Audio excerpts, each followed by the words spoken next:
जय सच्चिदानंद। सब बहन भाइयों को मेरी तरफ से।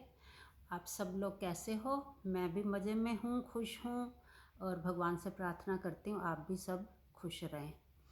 अच्छा, तो कल हमने यहाँ ख़त्म किया था कि जड़ कुछ नहीं कर सकता। जब उसके साथ चेतन जुड़ता है तभी जड़ भी कुछ कर सकता है। तभी जड़ में ताकत आती है।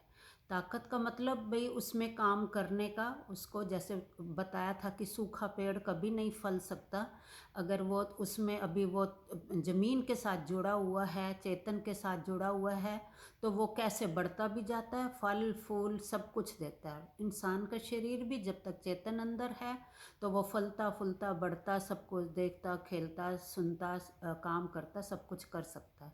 तो बिना चेतन के जड़ कुछ नहीं कर सकता। तो उस चेतन को आज हम थोड़ा और डीप में समझते हैं।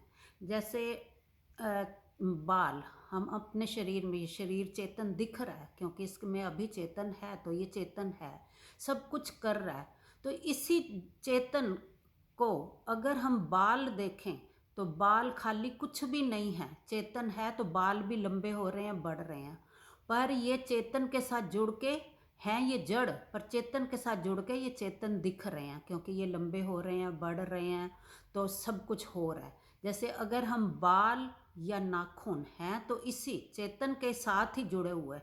अगर हम इनको काट दें तो ये दर्द नहीं होता, तो इसका मतलब ये जड़ ही है तो जड़ पर चेतन के साथ मिलके ये काम कर रहे हैं। मतलब उस पावर के साथ जिसको हम चेतना बोलते हैं उसके साथ जुड़े हैं, तो नाखून लंबे हो रहे हैं, बाल बड़े हो रहे हैं, सब कुछ हो रहा है। एक और एग्जाम्पल से सोचते हैं, चेतन क्या है?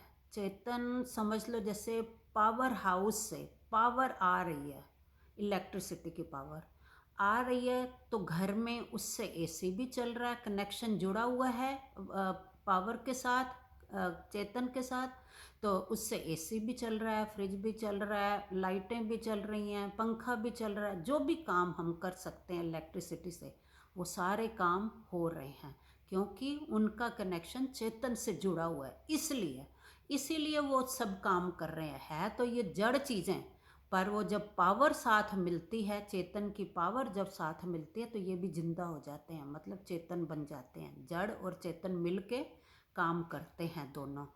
तो ऐसे ही अगर पावर हाउस से वो कनेक्शन कट जाए, बिजली का जैसे कई बार कनेक्शन कट जाता है या आउट हो जाती है बिजली, चली जाती है, जिसको हम बोलते हैं कि आउट हो गई बिजली, चली गई, तो क्या तब हम कुछ ये बिजली के काम कर सकते हैं? बिजली से कनेक्टेड जो भी इंस्ट्रूमेंट हैं क्या उनको यूज़ कर सकते हैं? नहीं कर सकते क्योंकि वो उनका कनेक्शन चेतन के साथ कट गया। तो अब हम सोचें कि चेतन तो है, अगर इलेक्ट्रिसिटी है पर ये बल्ब वगैरह उसके साथ कनेक्ट ना हो तो खाली वो पावर काम करेगी? नहीं करेगी। वो जड़ के साथ, जड़ मतलब ये इंस्ट्रूमेंट जो भी हम यूज़ करते हैं, एसी, पंखे, बल्ब, जो भी हम इलेक्ट्रिसिटी से करते हैं, मशीनें चलाते हैं, सब कुछ करते हैं, तो ये क्या पावर मिलने के खाली पावर भी काम नहीं कर सकती और खाली जड़ चीज़ें भी नहीं कर सकती। तो ये दोनों चीज़ें जब मिलती हैं तो वो जड़ और चेतन मिलके ये सारे काम होते हैं। तो हम अब सोचें कि ये सृष्टि जो बनी हमें दिख रही है, क्या वो खाली जड़ से बनी है? नहीं। खाली अगर जड़ से नहीं बनी तो फिर पावर मिली तब बनी। जैसे हमने इन चीज़ों में उदाहरण लिया कि जड़ और चेतन मिल के बनते हैं। तो वो हम सोचें, ये तो हमने इलेक्ट्रिसिटी की बात की, तो वो हम सोचें कि वो कौन है चेतन। अगर चेतन नहीं था तो अपने आप तो ये सृष्टि बन नहीं सकती थी। कुछ तो थी ना पावर, जिसको पावर कह दो, आत्मा कह दो, परमात्मा कह दो, वो कोई तो चेतना थी ना ऐसी संसार में। संसार तो था ही नहीं, मतलब सृष्टि में वो चेतना थी, तो उसके साथ ये जड़ मिलके ये सृष्टि की रचना हुई, तब ये सृष्टि बन के दिखने लगी। तो वो चेतना कौन थी? उसको किसी ने बनाया? नहीं। जैसे कल जड़ का भी हमने कहा था किसी ने नहीं बनाया, तो उस चेतना को किसी ने बनाया? नहीं। तो फिर वही गुरु नानक देव जी की वाणी आती, था, है और रहेगा। तो वो चेतना थी, जिससे सृष्टि बननी शुरू हुई, जिससे सृष्टि बन रही है और मिट रही है। बनी मतलब शुरू में बनी, अब भी बन रही है, अभी भी दिख रही है। तो कल जब हम नहीं भी होंगे तब भी वो सृष्टि वैसे की वैसे ही चलेगी, वैसे की वैसे ही बनेगी, बिगड़ेगी, सब काम होते रहेंगे।